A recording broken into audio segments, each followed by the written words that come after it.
But today's topic is going to give some closure to all the stuff we've been doing recently. All this stuff, starting with these Boolean formulas, right? And thinking about problems that are actually hard to solve.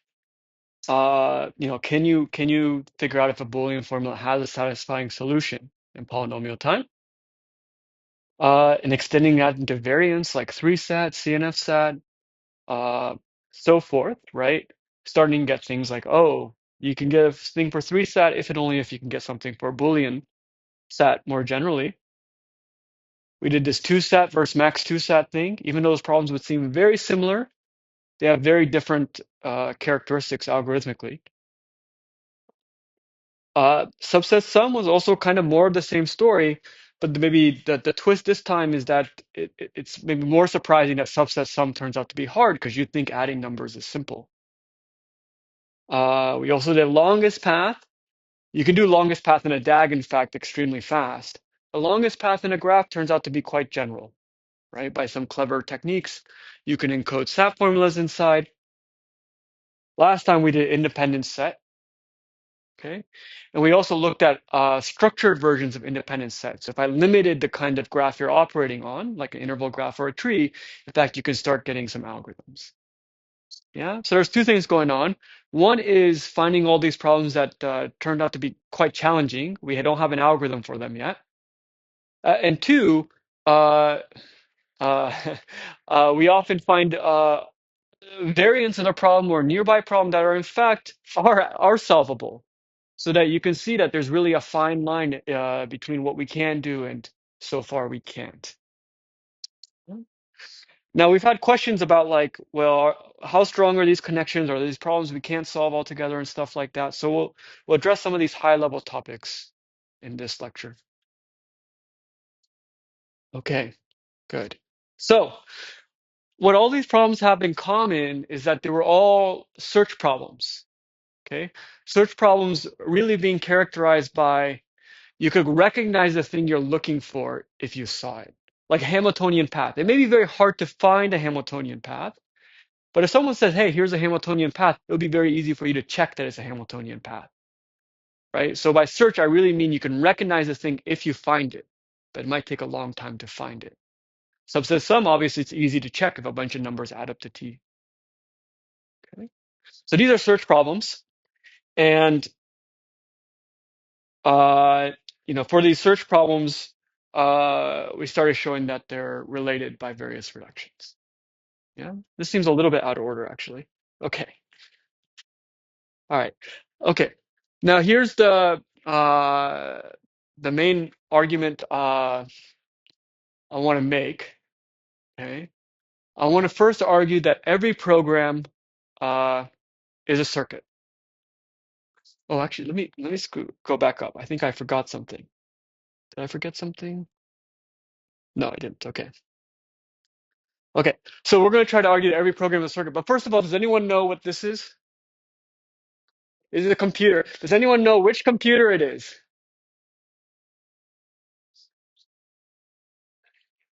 It's not the ENIAC. ENIAC is bigger. That's like a mainframe. No, Commodore doesn't even have a screen. Commodore is like some like s- the Commodore or no, is that what is the Commodore the thing that Bill Gates programmed with just lights, or is that the different? Oh, okay, I get it. What was the thing that came before the Commodore? Okay, no, it's not that. Anyone else want to just suggest random old things they've heard of? It's not. What the hell? It's, it's not an N64. All right, what often gets credited for inspiring the Mac? You know? Yeah, anyone know what it was called? All right, so this is you know? Did you have a guess?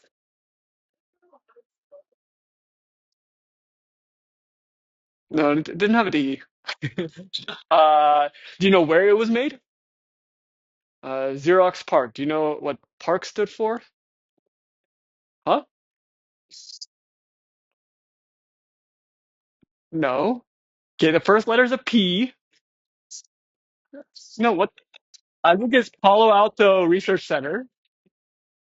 Palo Alto. I mean, this is where like yeah, there's a lot of legendary guys from Xerox PARC in the 70s, and so this is the graphical computer they made called the Xerox Alto.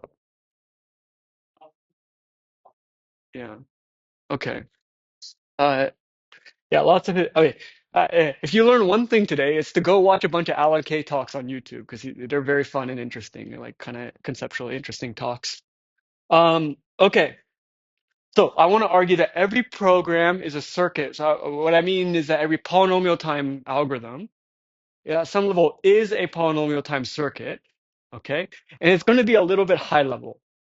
A fully detailed version of this would mean I need to define Turing machines and this and that. So I'm not going to quite go to that level of detail, but the same ideas will be there. No, kind of, it's correct in principle, but it won't be as rigorous as could be. Yeah, I'll just focus on the main ideas. Okay, so okay, so uh, right, so our model of a computer, I just want to think of like a CPU and some kind of memory. Okay, so so in our computer, uh, in every single step of a program, the CPU is going to do some logic, some small amount of logic. So it might look at like uh, two locations in memory, right? So I guess 2, 3, and 7, 18. I actually don't know how many columns there are. Yeah, that's the harder one to count. But if that was 20, then that would be 18, I guess, right? So I got it backwards though. Well, I don't know actually. Yeah, let's say it goes backward like this. Right, so you read in a couple locations from memory, you do some computation, maybe you add two numbers, you take the OR of two things, and you write back to some location.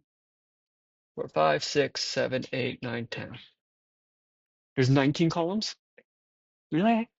That's annoying. Or maybe I made 20 vertical lines. That would make sense. Okay. All right. So in our model of a computer, each step, the CPU is going to just read in a finite number of locations and write to one location or something, right? That's basically how we think of how a computer operating. Okay. So now I wanted to try to argue that every program is a circuit, right? Uh, so what would sort of be a circuit also feels kind of general, but at some level, what's one distinction between a circuit doing some computation, starting at the leaves and working ways up, and a CPU that's sort of in each step reading some stuff and writing some stuff. So a CPU is allowed to write to the same place in memory, whereas the circuit's always putting it into a new node. Yeah, and I feel like that's the main conceptual gap we need to overcome. Is that what I wrote?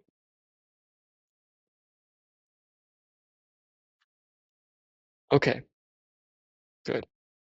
So the real significant difference uh, is that you write to the same locations in memory. So if I even thought of the memory like each one has its own node in some kind of circuit, you start getting like cycles. You kind of read and write back later to the same location, stuff like that. Okay. All right. So uh, the interesting question then, this is a little high level, it's not clear how to guess, but I still want to try to get some ideas from you guys, is how can we as someone remove these cycles and really try to interpret computers as just circuits where you only write to one, location once or something. Sorry? Yeah, kind of. We want to do that, but how do I want to kind of reason about it? Because you're already given a program, and the instructions say, "Oh, I write to the same place" or something, right? So I want to somehow be able to interpret it.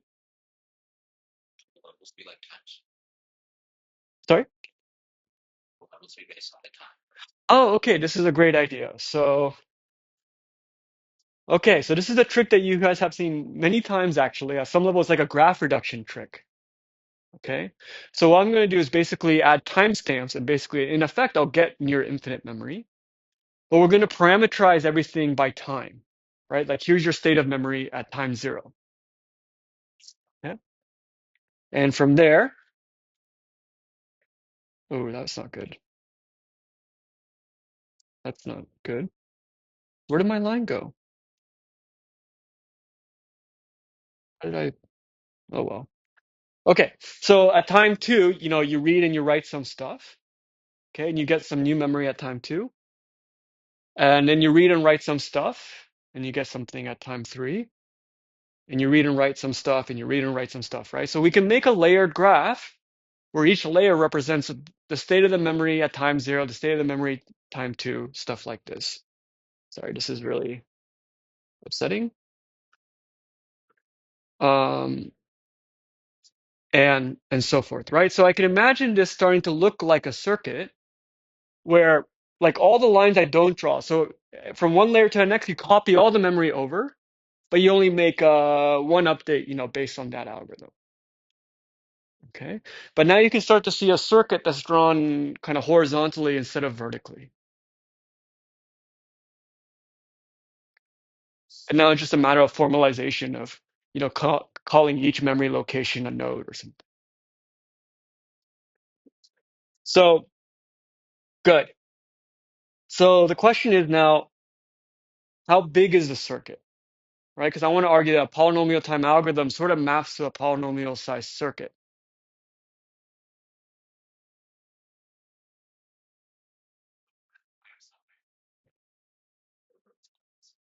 Okay, so what are some words for the width and the height? Yeah, so that like represents the amount of memory being used by the algorithm. We want to map to something related to the program, right? So let's see if we can get this right. Yeah, right. So each of those green squares. What else do we need to account for?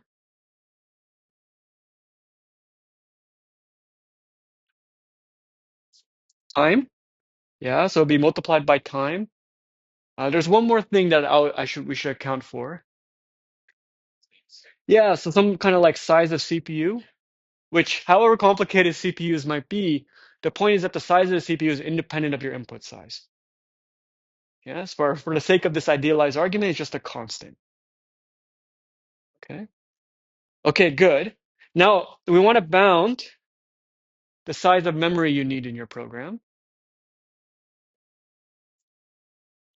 Because ultimately I want to show that a polynomial time algorithm maps to a polynomial size circuit. Because, yeah, the algorithm only writes to one space and location each time step, right? So there may be some space already used by the input that's given to you, plus the amount of time of the algorithm, right? The time of the algorithm is polynomial the input size. So you get some polynomial times some polynomial.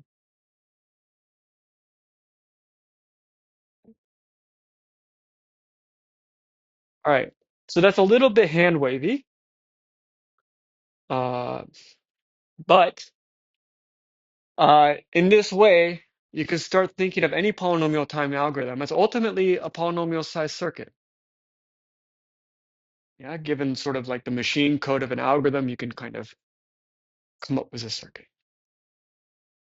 It's not a very practical circuit because you blow up everything, but it's still polynomial. Okay, so good. So we've sort of established, somewhat informally, that every program is a circuit. Polynomial time algorithm sort of maps to a polynomial size circuit with some blow up into circuit size. Now, I want to try to argue that every search problem is a circuit stat problem.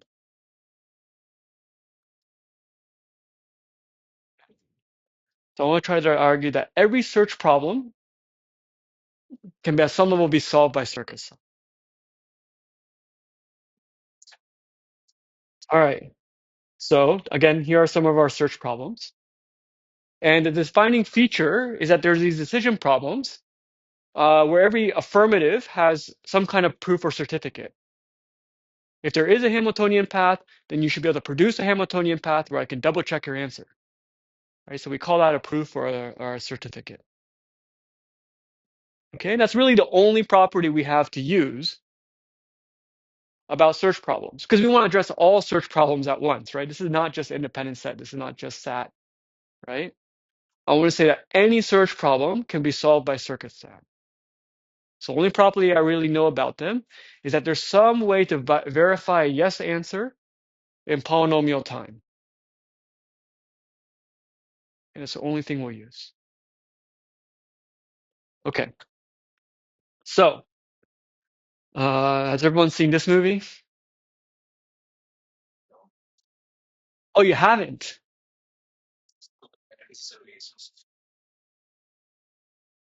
Yeah, wait, you guys are. No, I guess this is the honors class. Nobody watches movies. Yeah, this is Good Will Hunting, and you shouldn't be asking me, is this Good Will? What the hell? Okay. Yeah, so which one is Will? Yeah, so Matt Damon plays Will Hunting, who's supposed to be a natural born genius from the south of Boston, but just gets drunk on the weekends with his friends. Okay. And on the left, who's that? It's not me. What?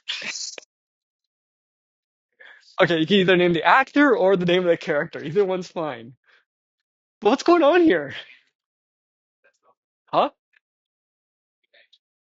Yeah, actually, it's great. So that's somebody named Ben Affleck.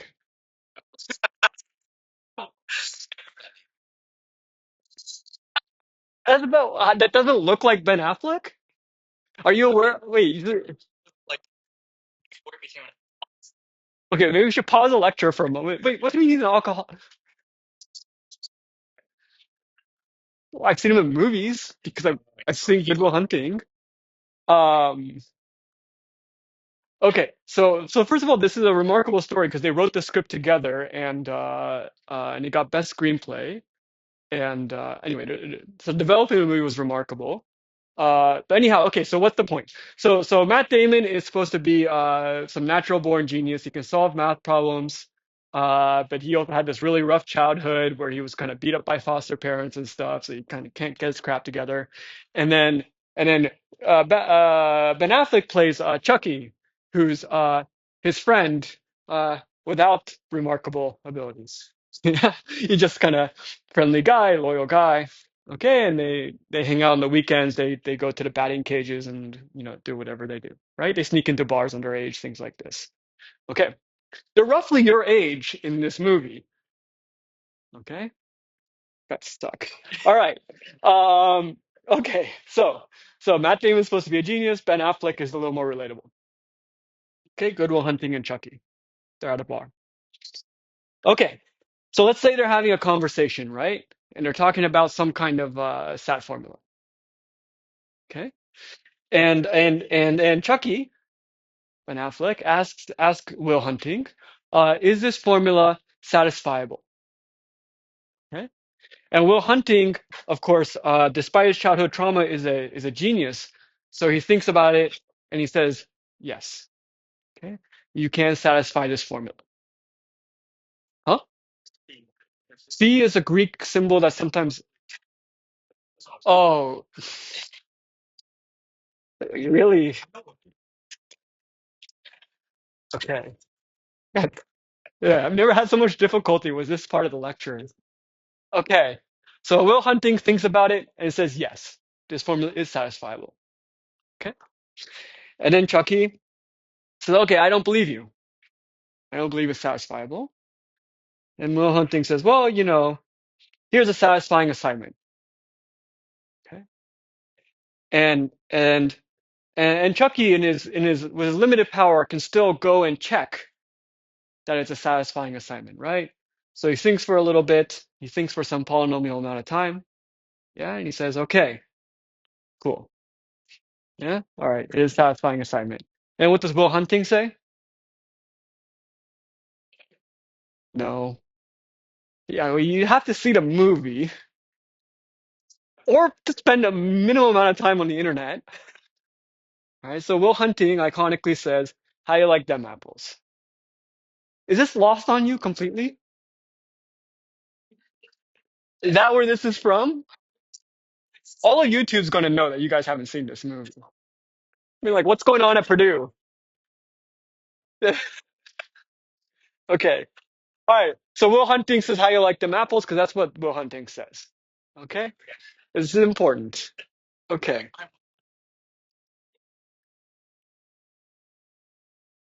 Okay. All right. So that's one conversation.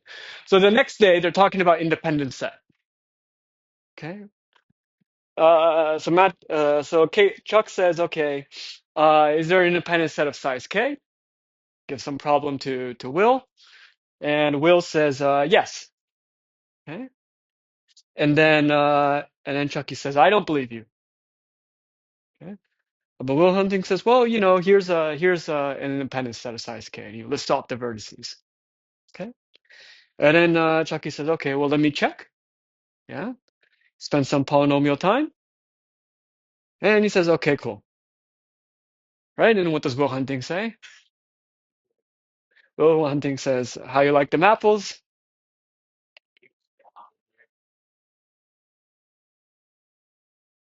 Oh, that would be kind of good too. That's also an important scene. But in this one, he just says, please stop. Okay. Yeah. Maybe I should update this. That's a good one. Okay. All right. So, again, so that's the basic thing, right? We have this kind of omnipotent solver, and then we have this kind of polynomial time algorithm that can at least verify things, right? So yeah.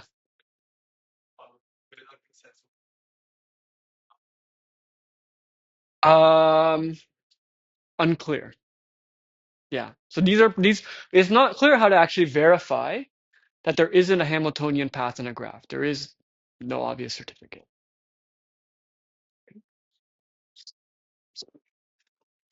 Okay.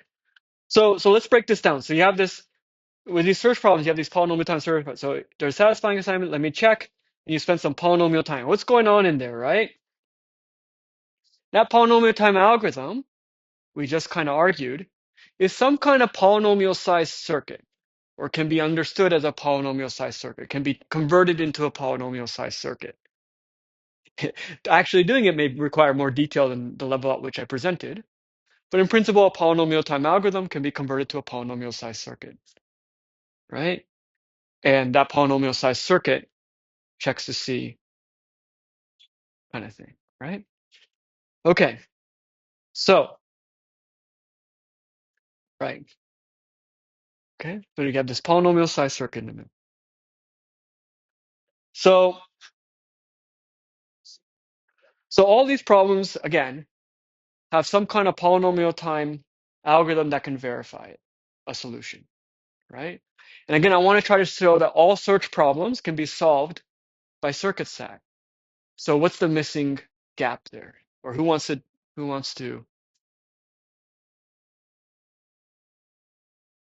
close the argument?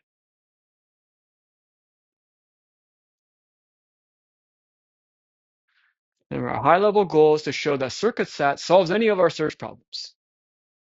And all I really know about a search problem is that there's some kind of polynomial time algorithm to verify yes solutions. Or you can give it a proof, and it'll verify it, and that'll assert or really establish that it's yes.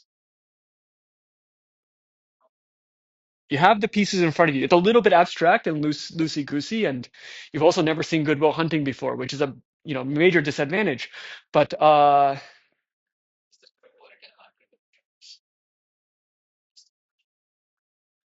so the theorem we want to prove, again, we're doing a little bit of a high level, which might throw you off a little bit, is that any search problem can be solved by circuit SAT, right? And all you know about these problems is that there's a polynomial time algorithm to verify yes solutions. Yeah.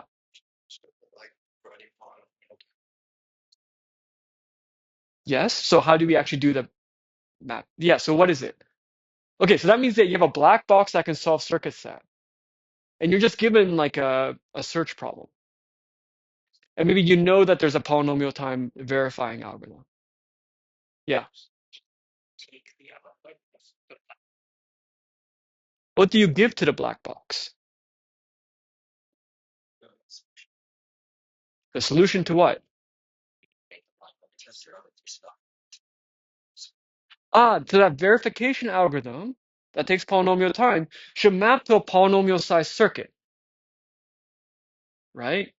And you know that there is a Hamiltonian path or something, if and only if there's a yes input, some input that makes that circuit happy. Okay? So you should be, in principle, able to take any polynomial time algorithm, turn it into a polynomial size circuit where the original problem had a yes answer if and only if your circuit set has some way to make it satisfied. Okay? So you have this very clever reflexive argument.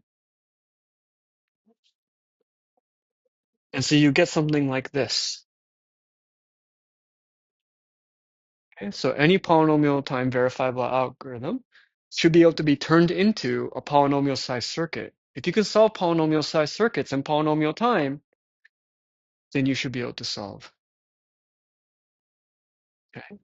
So what is this kind of saying? It's really, and maybe I skipped some formalities, or I didn't do the real grungy details, but it's really saying the circuit set is super duper general because it can basically be used to simulate computers. I mean, a computer over time is like a circuit, okay? Which means that any algorithm can be understood as a circuit. When you're saying I can satisfy a circuit, you're also basically saying, oh, here's some code for a polynomial time algorithm. Is there some way to make it answer true?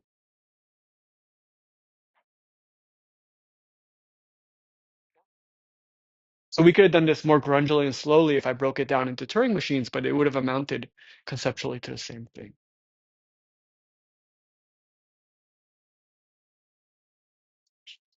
Okay, so, right. So what does this mean? That means that if you get a polynomial time algorithm for circuit set, then you get a polynomial time algorithm for all search problems. Hamiltonian path, this, that. Maybe that's not too surprising in the sense that didn't circuit set seems harder the whole time? Sure, but now there's a really close connection. Okay. Now what's one thing that's kind of interesting about this? Like take Hamiltonian path or something. We had already established some connection between Hamiltonian path and circuit set before. What was that connection?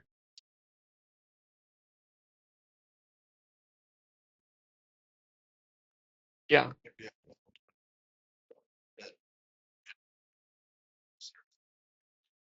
Yeah, so I think directly in class we showed that if you can solve Hamiltonian path, you can solve 3-sat.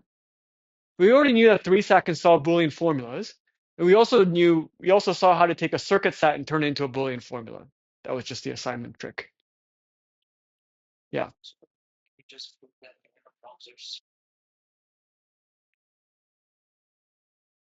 Not all search problems are hard. Like think of all the things you can solve, right? But the search problems that we showed could already solve 3-sat are now in a very strong way equivalent to 3-sat. Because now it's really you can solve Hamiltonian path if and only if you can solve 3-sat. So this will get you from Hamiltonian path to 3-sat. And the other direction was the more the trickier direction we did in class. Yeah? But you have this black box argument or kind of general argument for all search problems. So where does that put us? That's right. So okay, so Circus has at least as hard as any efficiently verifiable problem from the standpoint of getting a polynomial time algorithm. Okay. So you start to get a picture uh, like this. If you're like me, the song just goes off in your head. Um, but like, let's see what's going on here. So at some level, uh, what you showed that I can take sat and convert it into independent set Hamiltonian path, some kind of like relatively specific looking problem. And then what we did today was show that these specific problems, just by being search problems, can be solved by circuit sat. Okay. And you already know that circuit sat can be solved by sat. Okay, and there's some names for these things. So NP stands for non-deterministic polynomial time. In my mind, it always stands for not polynomial, but it really stands for non-deterministic polynomial time. I'll just briefly explain where the name comes from. So the idea is that you can have some kind of what's called a non-deterministic algorithm, which at some level, like imagine an algorithm that makes a yes or no decision and then it follows that branch of logic all the way. But in a non-deterministic computer, you're allowed to explore both branches at once. So you can make non-deterministic choices. Oh, imagine I went yes and no, and now there's sort of like two parallel copies of the computer in their own universes. But it can keep branching. Okay, so this is called a non-deterministic computer. And in complexity theorists, we're asking like, well, if you had a non-deterministic computer, can you do stuff that you can't do with a computer that can't explore both branches of a choice in a certain amount of time? Okay. But in terms of like say Hamiltonian path or something, like a brute force algorithm that's trying everything, normally on a computer that takes exponential time, of course, but it can be done in non-deterministic polynomial time because you say, I take the edge or I don't, I take this edge or I don't, I take this edge or I don't. So all these guessing algorithms, because you just need one step for each particular guess, and then at the end, some time to verify that guess you just did, can be done in non-deterministic polynomial time. It might be easier to imagine this for SAT because just set x1 to be true or false, x2 to be true or false, x3 to be true or false, and then at the end, check to see if you, okay? So if you're a non-deterministic algorithm that's allowed to check x1 equals true and x1 equals false in parallel, and it's allowed to branch again in parallel for x2, right? So now after two steps, there's like 4 instances and then 8 instances. You're allowed to do that in a non-deterministic computer. Then you could do it in polynomial time. Yeah.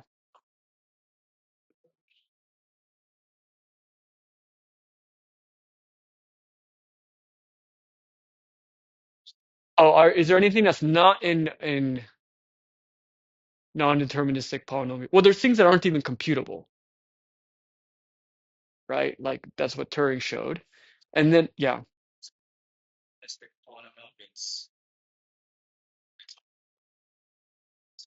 it means that it also includes things that can be done polynomial in an old-fashioned computer.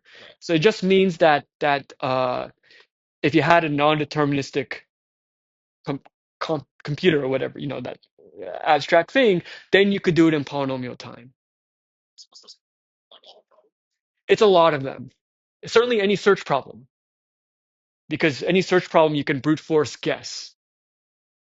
But there are problems that aren't search problems.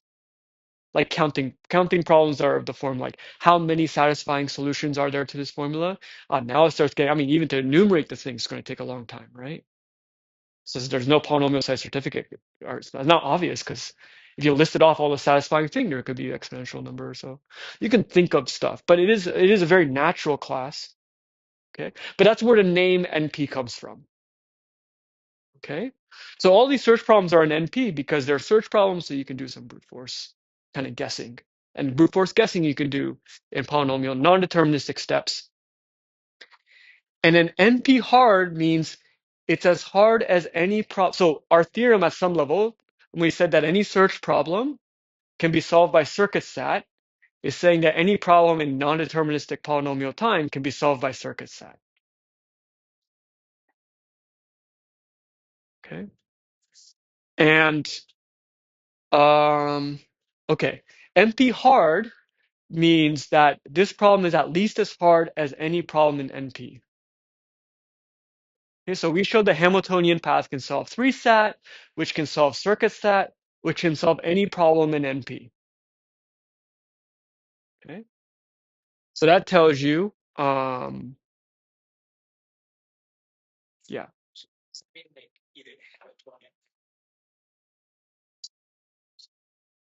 yeah. So all these problems we showed that can solve 3-sat are NP hard by definition. Now that we know that 3-sat can solve everything. And those problems that are NP hard and in NP are called NP complete.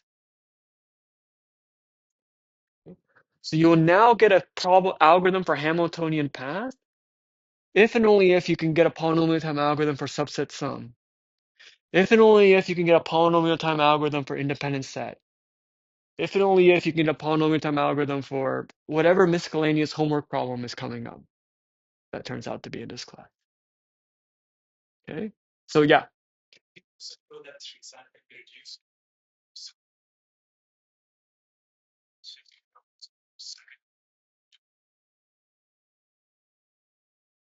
Yeah, so circuit set to 3 set to independent set to circuit set.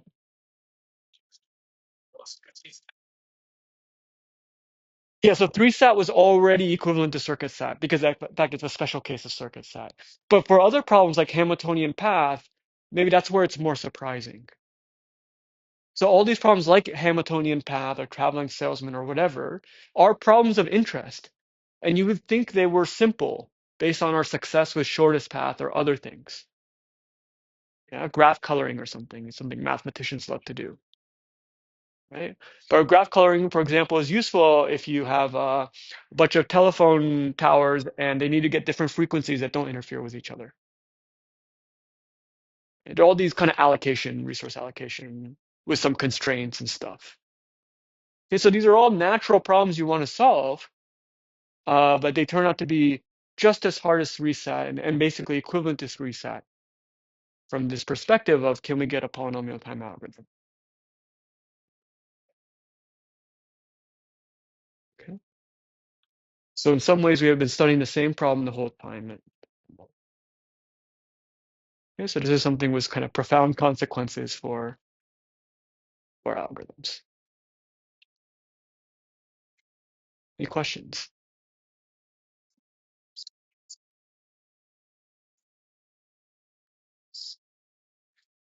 Is there an underlying structure to these problems that relate to each other? Well, at some level, well, I guess this thing of being a search problem would maybe be a common structure to all these problems.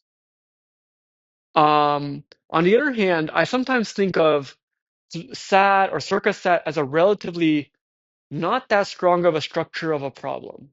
Like in dynamic programming, there's like a clear way to get subproblems, and there's a lot of structure. And then, and it feels like some of these problems, in fact, don't have enough structure to let us do something where you can really whittle down the problem or make significant progress.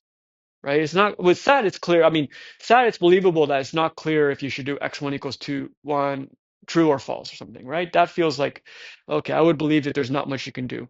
But somehow, like a graph problem, you might feel very confident, there must be a way to figure out there's a Hamiltonian path or something. Why can't we do something like Dijkstra? But something weird about it, we just can't pull out that kind of inductive structure, a way to really make progress, or really a way to order things and line things up. Um, yeah, this is all, of course, loosely speaking. I mean, it's a bit of an inconclusive state of affairs too. We don't actually know if there is a polynomial time algorithm or not. It just raises the stakes super duper high, right? So another example of a search problem would be like a password. Passwords are very hard to guess, but very easy to verify if you have the right one. Okay, so if you can get a polynomial time algorithm for SAT, then you may get a polynomial time algorithm for getting all the bitcoins, right? Because you just have to figure out SHA-2 is like a circuit, right? And there's some kind of hash you need to guess.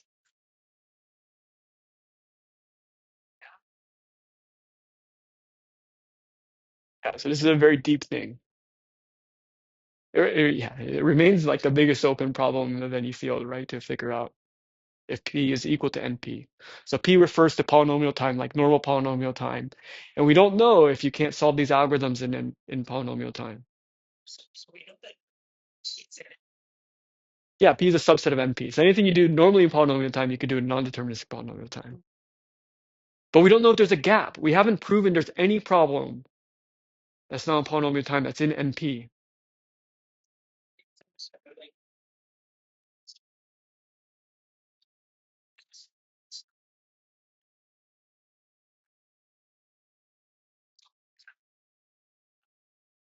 Yeah, so there's problems that we just haven't solved.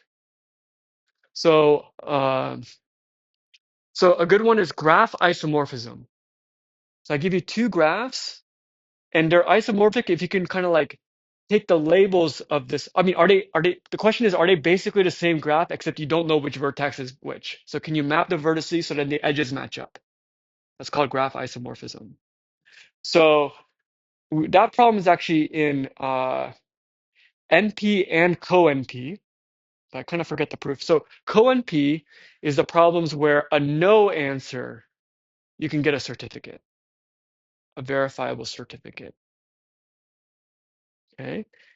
And so that problem we actually know is in P and co-NP. Or yeah, or it's in NP and co-NP. Although I kind of forget how to do the co-NP part. And a major breakthrough less than 10 years ago was getting a quasi-polynomial time algorithm for this. So that means some running time like n to the log n. So it's better than exponential, but it's not a polynomial. The log n part's more complicated, okay? But it's better than exponential and it's worse than any polynomial, okay? So that one's just like some really tough problem that we haven't been able to come up with a polynomial time algorithm. But it's not NP complete.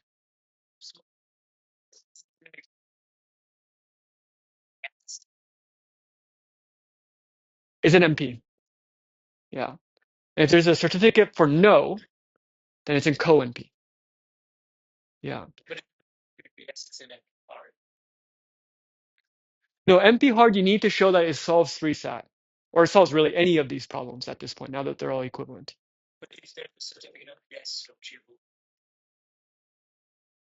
No, that means circuit sat can solve it. Because if it's a problem with this, yeah. So circuit sat can also solve our dynamic programming problems or other things to have certificates. It's a good question. I should know this offhand, but I'm sure if you look up the Wikipedia article of co-NP, they'll give you some nice examples. Yeah.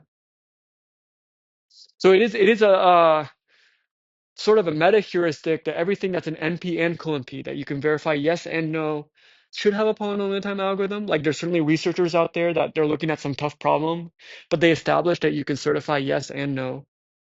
Um, and well, I have some in mind, but they're going to come later, and I'm going to ask you guys if you think this is hard or easy, so I don't want to spoil it. Um, so I guess there are examples of co-NP, but I don't want to spoil those lectures. Um, but it's like, oh, if it's an NP and co-NP, you might hope that it's NP. And that certainly led to a lot of successful results. Um, yeah, other questions?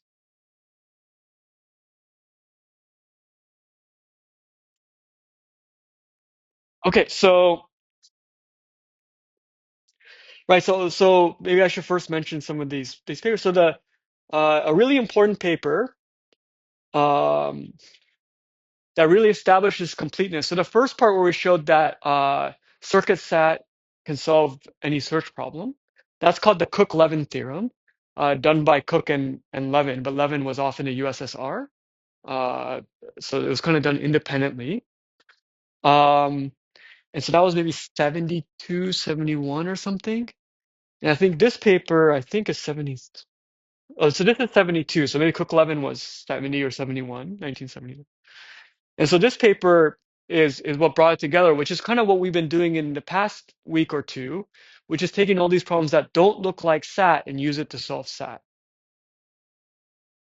Okay. And so that's this famous paper by Richard Karp, reducibility among combinatorial problems, which established that full circle of NP completeness. Okay. No, this is. Do you know this movie? You know the scene and not the movie? Okay, so who's the actor and who's the actress? Yeah, this is Jerry Maguire. Yeah, help me help you. Show me the money. I'm not that old. Your parents will love it. That's for sure. Okay.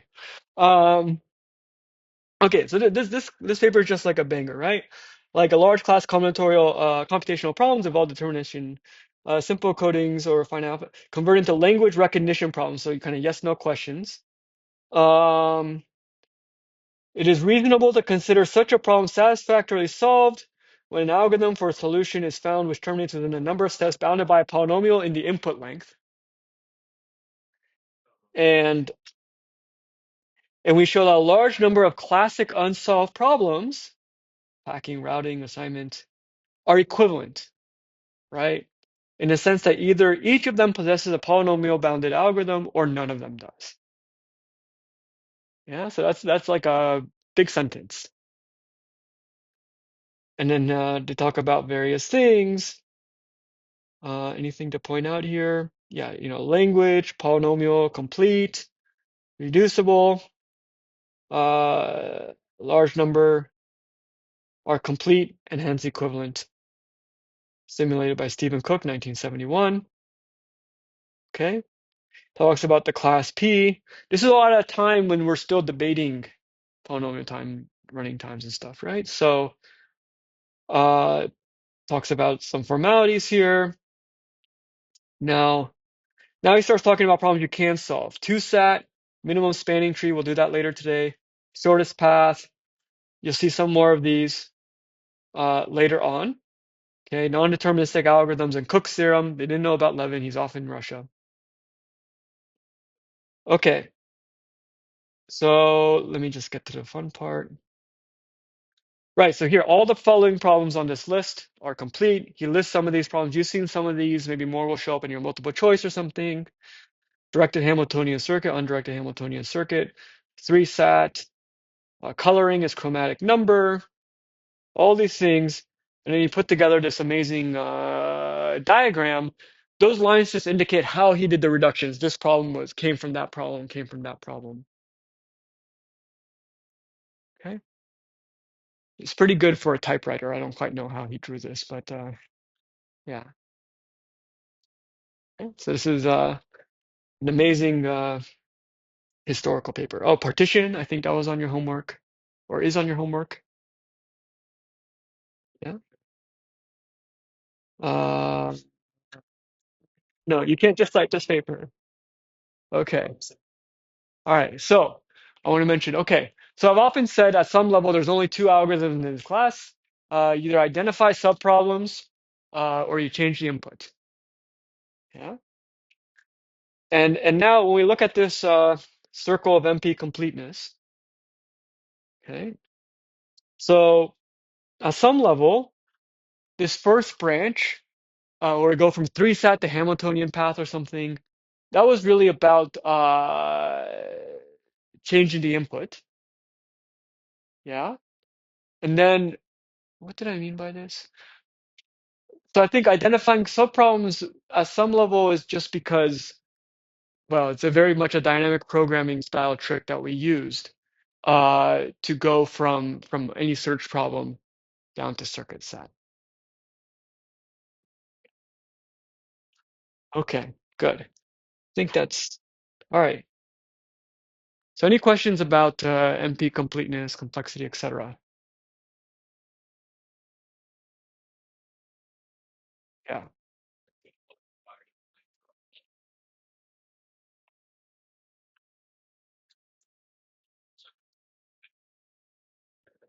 So any search problem, that's the Goodwill Hunting stuff, right? So any search problem, we know you can verify in polynomial time. I'm not sure if I'm answering your question. So that polynomial time algorithm, right? You can give it a Hamiltonian path, and if it says yes, then there's a Hamiltonian path in the graph. I mean, you give it some candidate thing. This is a Hamiltonian path, but you can check it, right?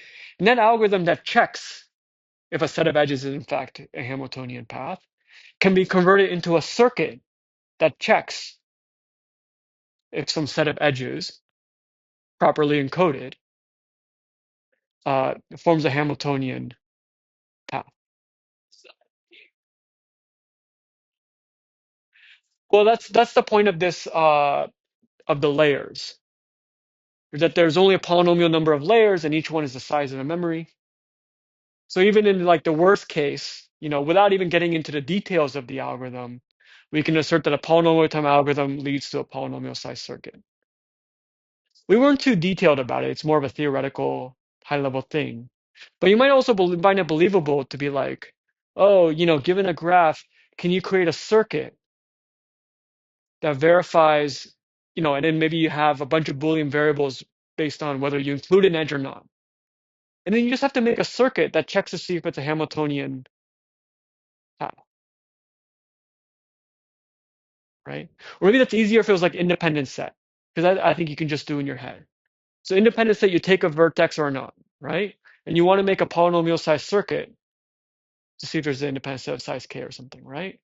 And so one thing is you have to count and make sure there's at least k. It's not so hard to do addition and see if there's at least k Boolean variables set to true, right? And then you just have to check independence. So that means for every edge, only one of the two things can be true. So you can imagine doing some simple logic. So you can imagine writing a circuit that'll check if some set of vertices is an independent set of size k. That you can do directly, right? So at least in that example, circuit sat should be able to solve independent set because I can write a circuit that verifies a independent set of a certain size. The claim is that if you especially get a little more rigorous about what is a computer and then you go through all the details, is that you should generically be able to convert any polynomial time algorithm to a polynomial size circuit. As to do it to like complete satisfaction, you might want to really boil down what is the definition of a computer, maybe settle upon Turing machines, and then iron out the details. But it's still going to do the same trick, which is it's going to just ultimately do some duplication over time. You can convert any Turing machine program to like a read once, write once Turing machine program and things like this. Yeah. But it's an amazing conceptual, it's a major conceptual step. So it's the sheer imagination of going from any polynomial time algorithm to a circuit. That's more important than the details, I think. It's that conceptual and kind of self-reflecting step. Yeah, the model kind of looks onto itself.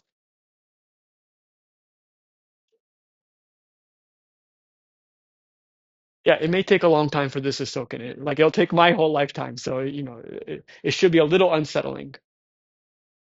Like at least when I encountered this, I had never learned of anything like this. Some kind of weird intermediate, stuck in the middle result. Well, if you were here, so NP is anything that can basically any search problem. NP hard means you can solve SAT. So we showed that SAT can solve any problem in NP, any search problem. Okay. NP hard means you can solve any problem in NP. So SAT is NP hard, but also because we showed that independent set can solve NP hard, I mean can solve SAT, that makes independent set NP hard. Okay, so NP hard means as hard as any problem in NP. NP complete means NP and NP hard. Okay, and it really means that all these problems in NP complete, they either all have a polynomial time algorithm or they all don't, because we showed how they solve each other.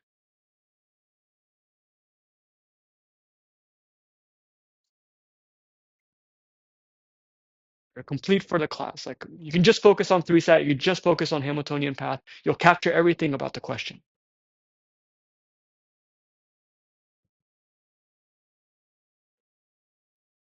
All right, sound good?